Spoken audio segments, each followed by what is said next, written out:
I work at a large crafting store in California, and have been there for about a year and 8 months now. A little bit of background before I explain what's been going on as needed. So last year we hired a guy we'll name Hayden. Hayden was a little bit quiet on the first day, but quickly became more talkative, and over the next couple of weeks honestly started to never stop talking. He would constantly say weird shit. For instance, one day he was put in charge of building furniture. Our store carries stuff like furniture and home decor as well. He was apparently having difficulty assembling the table he was working on, and said something about cutting his wrists if he couldn't figure out how to put it together. Another time, we were both working in the stock room, and he kept talking about how much he looked like the Parkland shooter Nicholas Cruz. I'll admit he did in fact look eerily similar to that kid, which was kind of creepy. I remember one day I had gotten off work and was waiting for my ride to pick me up, when out of nowhere, Hayden walked up right behind me. He just stood there with an awkward smile on his face. I politely asked him, "What's up?" He said something to the effect of, "Oh, nothing much, just enjoying my lunch break. I'm thinking about going inside Taco Bell and just shanking someone." He pretty much laughed and said he was joking after that. When my wife picked me up, though, we saw him walking toward the Taco Bell as he flashed us this creepy-ass ear-to-ear smile. The last straw for me was when he and I were assigned to work our spring freight and get it loaded onto a large U-boat. Our shift started at 7 a.m. and was over at noon. It was 11 and we hadn't finished our task because Hayden just wouldn't stop goofing around. He would also work very slowly on purpose and would only take one item to the boat at once. Our boss came to where we were working and was quite upset that we weren't finished yet. He told us we would both get written up if the job wasn't finished by the time we were off. I was pissed off at this point, and Hayden definitely knew it. He seemed to feel bad for pretty much getting me in trouble and apologized profusely. Then, though, he said something that really concerned me. He said in the most serious tone I had ever heard him speak in since meeting him, "If I get fired, I'm gonna shoot this place up." He went on to say that he knew where all the emergency exits are and would first shoot all the cashiers, then move on to the other employees in the store. I'll admit I did not immediately report what he'd said, but it did have me on edge, and I kept thinking about the what-ifs. After some convincing from my wife, I finally did the right thing and informed my manager. They took a written report from me and contacted the police. After 2 more days of working with Hayden, he was fired and subsequently arrested for these threats. The week after he got arrested, my boss held a meeting with the entire staff and told everyone what had happened. After everyone left the meeting, he pulled me aside and revealed to me what the police and Hayden had talked about during the interrogation. I don't completely remember what was said, but Hayden apparently admitted that he had said that, and kept asking if I had been the one who reported him. Fast forward to a few weeks ago. I was working at the same store, and still am, and was heading to the break room for my final break, when I heard a voice from one of the aisles to the left. A man was standing next to the paint case, and asked if I could reach over and get him some paint. While I was opening the case, he addressed me by name, which I immediately thought was weird because I wasn't wearing my name tag on this particular day. Out of curiosity, I asked him how he knew my name. He told me it was just a lucky guess, which I immediately thought was BS, mainly because his tone of voice sounded extremely sarcastic. The entire time I was getting his paint, he was staring at me with this creepy smirk on his face. He then began to ask me questions about my name, which is the same name of a popular TV show character. He asked what year I was born, why my parents decided to give me that name, etc. At this point, I finally started to walk away, as I had other things to do. The whole time I was walking, he was still trying to talk to me. I heard him yelling my name from 3 aisles down. I went and stood in the warehouse until I thought he was gone. Later that same day, one of my coworkers asked me if I knew the guy who was buying the paint. I told her I didn't. She told me that after I had left, he had approached her and asked her all kinds of questions about me. If I'm a good worker, if she likes me as a coworker. This is an ongoing issue too, as he's come into the store 2 other times, one being yesterday during my day off, and apparently even asked for me specifically. I don't know for sure, but I suspect this guy might be cousins with Hayden, as they look alike and have similar mannerisms. Both look similar to the Parkland shooter, and have that same creepy vibe. Might not be the scariest thing on here, but it's still freaky. I'll update if anything else happens. Update. Tonight I worked the closing shift and was outside getting carts after the store closed at 8 p.m. when 2 SUVs suddenly pulled into the parking lot. One of them parked behind the store, and the other one parked in the main parking lot. I was standing in front of the entrance doors when a man dressed in all black and wearing a hood stepped out of one of the SUVs.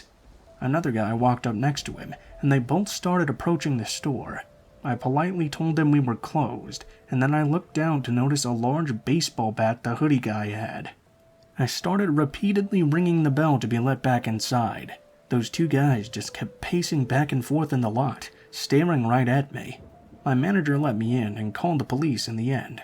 Unfortunately, the guys were long gone by the time they got there. This could have easily been an unrelated incident, but I thought I'd still update because the whole thing makes me think it could be you-know-who.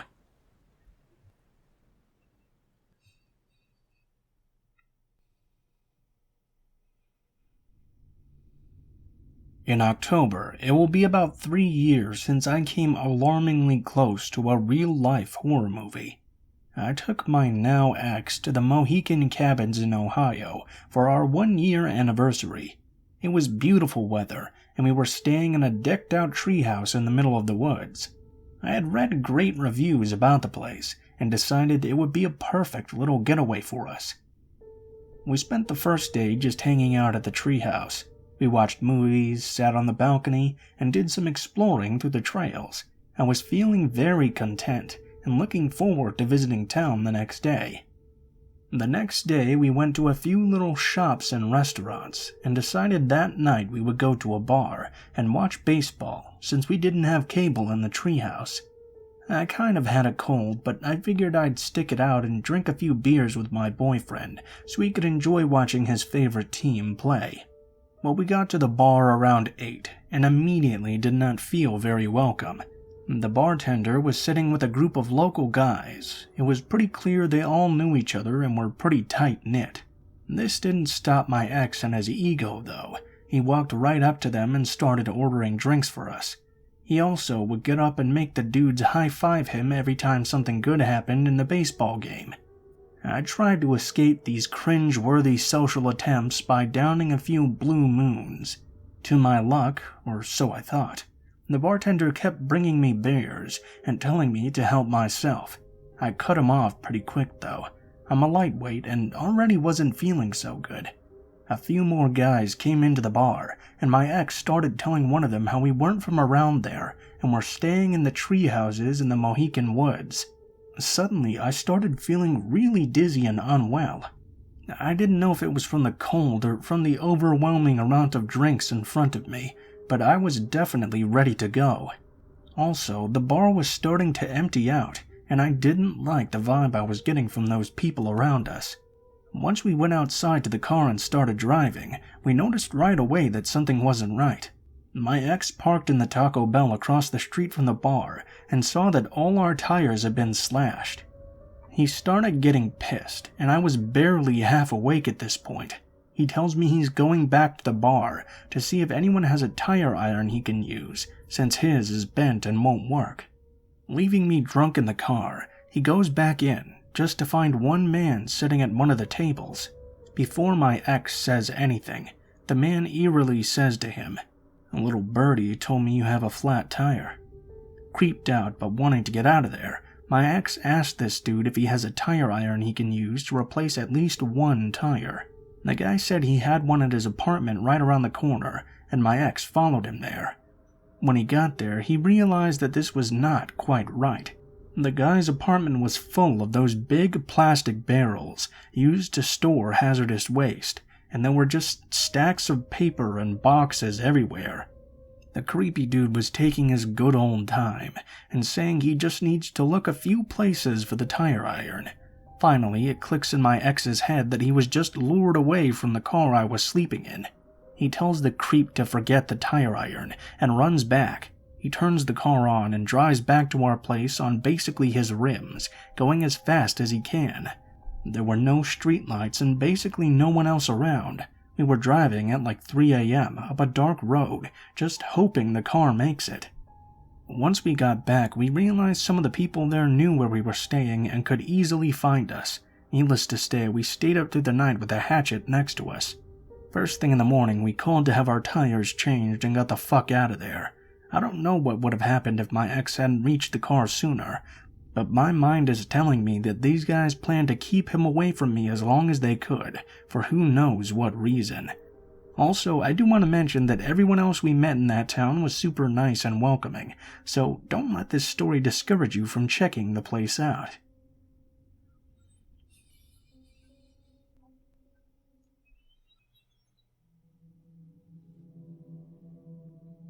When I was around 15 years old, I was active on many Facebook art groups. Where I live, everyone uses it, so don't shame me. I got to meet many people online who were often my age, and ended up making lots of friends.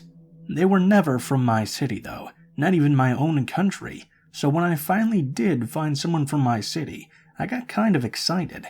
This dude told me he was my age. Spoilers, he was not. He was at least 18 at the moment. Like the dumb kid I was, I believed him. We talked for 2 months, I think, and he seemed pretty chill, at least until he started to ask for personal info and pictures of me. Let me tell you, I may be an idiot, but I am not that stupid, so I never sent anything. My Facebook profile didn't have any either. Sadly, my mom did have some pics of me. I tend to stand out as well because I'm very tall and have recognizable features. Now, before continuing, I want to address the title of this story. Why Ronald McDonald? Well, this guy was very obsessed with Ronald McDonald. He had pictures of him everywhere, and would share mostly old photos of the suit. At the time, I thought it was a joke or a weird aesthetic, and since I've always loved creepy photos, I didn't think too much of it. At least until he started to show his clear obsessions with the clown. He would say things like Donald was his hero and he wanted to meet him, something that wasn't probable since we don't have McDonald's in my country. In his mission to get to know me, he asked if I was interested in anyone. I said no. He then proceeded to ask me if I wanted to be his girlfriend. I of course said no to this as well. He kept insisting, so I lied and said I wasn't interested in anyone because I already had a girlfriend.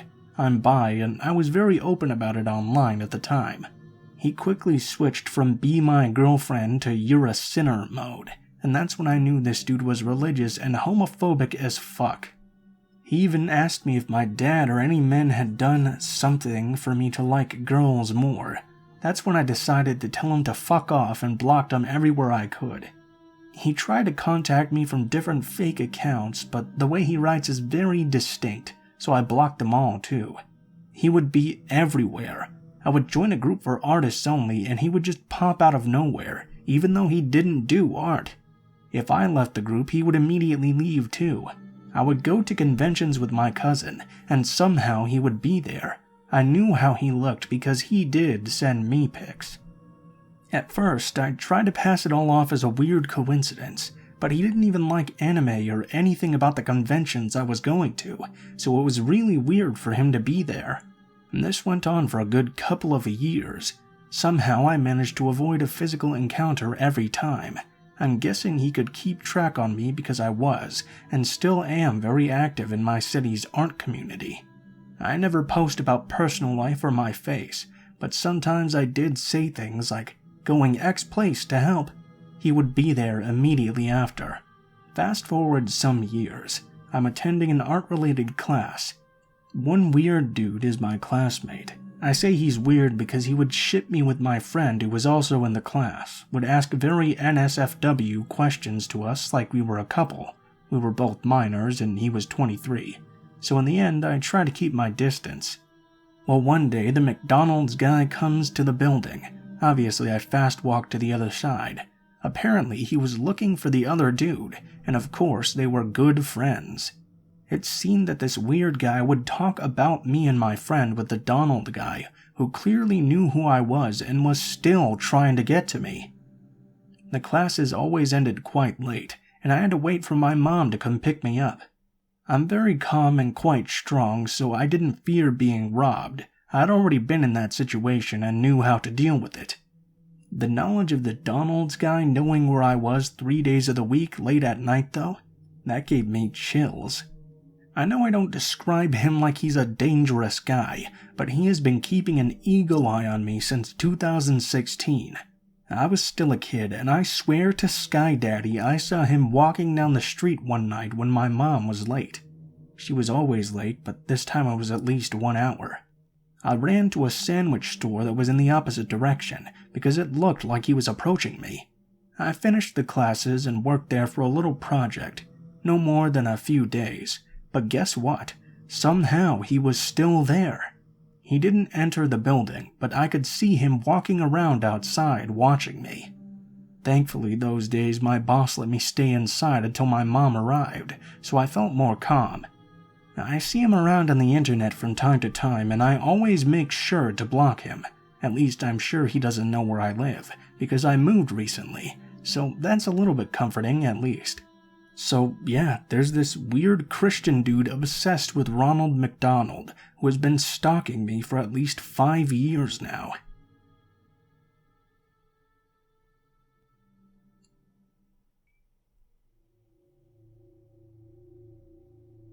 This happened 3 years ago, but requires some background. My best friend and I grew up in a sleepy, wannabe New Jersey Central Florida town, and were basically the outcasts. We had met in 6th grade when I'd overheard her talking to another classmate about Bionicles, my 11-year-old self's passion. We became fast friends and were very soon inseparable. We soon began the gauntlet of sleepovers, birthday parties, and family gatherings. We were practically siblings. She was the first person I'd come out to as bisexual, and in turn I was the first person she'd told about being trans. Her home life was tumultuous, though I can't say mine was much better. We often had a habit of taking refuge at each other's houses. Like I said, we became like siblings. Her father was an alcoholic, very strict and prone to physical discipline. Her sister was a stuck-up girl who soon gravitated towards the hicks and jocks when we entered high school. Her mother was a pseudo-vegan hippie love child held over from the 80s. When I was 23, herself 22 at the time, we had another long night of sleeping over in order to escape another fight with her mother. She had recently lost her job at Walmart, and I was going into my first shift at Taco Bell the next day. On the drive home the next morning, she excitedly told me that since she now had her own vehicle, she would be applying at pizza places that were in need of a driver. I was proud. It was the first time she had hunted for a job on her own, as I'd usually been the one to coax her to apply where I was working, not that she ever lasted very long. My first training day goes by quite well. My coworkers are all friendly and try to get me to talk more. My manager likes to playfully embarrass me, a fat white guy, by trying to get me to talk hood to the other coworkers.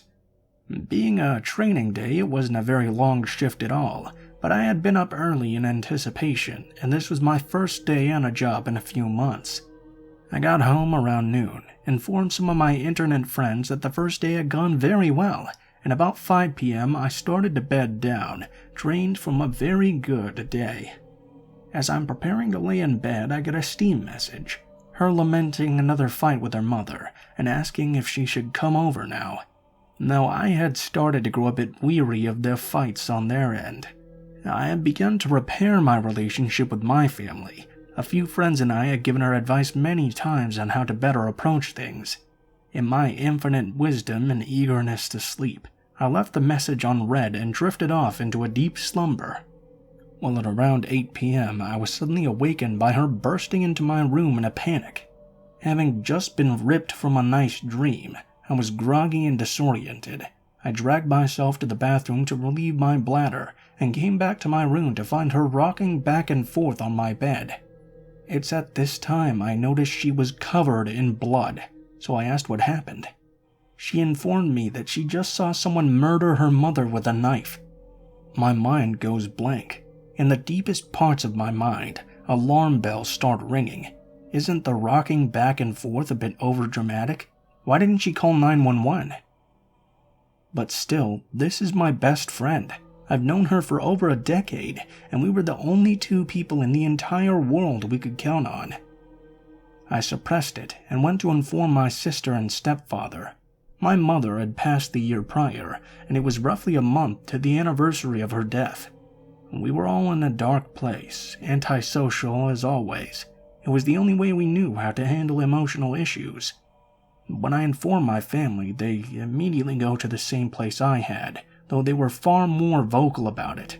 I offered excuses that I knew myself were flimsy, and returned to the room with phone in hand. I convinced her to call the police, and I can hear her explaining the details over the phone, a man in a black ski mask. When the cops arrive, she swears up and down that it's most likely her father. They send cars over to check the crime scene and take her in for a statement. I ride with her in the back of the cop car over to the sheriff's office. It gets to be around 2 a.m. Her sister was brought in, as was her father. I had work the next morning and requested to be taken home by a police officer. It took me a while to get to sleep that morning.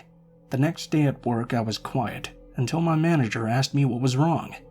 I informed him but decided to work the rest of my training shift. When I got home, my sister informed me she had confessed to killing her. Her mother had threatened to kick her out for not being able to find a job, and in a rage she'd taken a kitchen knife and stabbed her over and over. My mind froze like a bad computer, and I turned to face my monitor. I was in a Discord call at the time, and all I could weakly say was, "My best friend just confessed to murdering her mother." I hung up and laid down on my bed. Her last trial was the 7th of this month. I don't know the results, though my grandmother tells me she took a plea deal for life in prison rather than the death penalty. Part of me wants to contest that, to demand that they take the death penalty for ridding the earth of such a peaceful and caring woman's shadow. A large part of me, though, is just glad she's being punished. You were my best friend, my sister, and my platonic soulmate. But please, let's never meet again.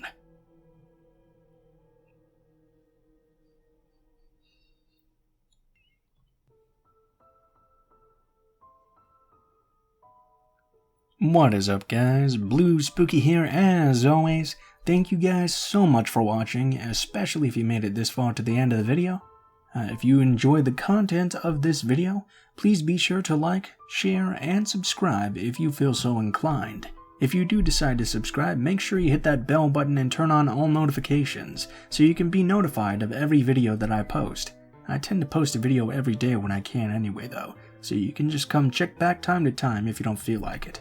If you guys have any criticisms about this video, please be sure to leave them in the comments below, as I am always looking for new ways to improve the channel. If you guys would like to send in your own story or suggest a story for me to read, please be sure to check in the description below the video. You will find links to all of my social media, including my Facebook, Gmail, and Twitter accounts. Go ahead and send me a message on any of those, and I will try to get back to you about your story as soon as possible. If you do decide to send a story in, please be sure to include in the tagline what the name of the story is if it has one, how you would like to be credited in the description of the video the story appears in, and what type of story it is if it has one. Please be sure to include as much detail as you feel comfortable with, and try to include proper grammar if you can. Last but not least, as well, I have 2 other channels that I also run, called Mr. Blue Skies and Darkest Hour. I do true crime videos and disaster documentaries on them respectively, so if you're interested in either of those, feel free to check them out if you feel so inclined. Who knows, you might just like them. Overall though guys, I think that's pretty much it for now. Not too much to update you on in this outro, so thank you guys so much for watching, and I hope you guys have a great day.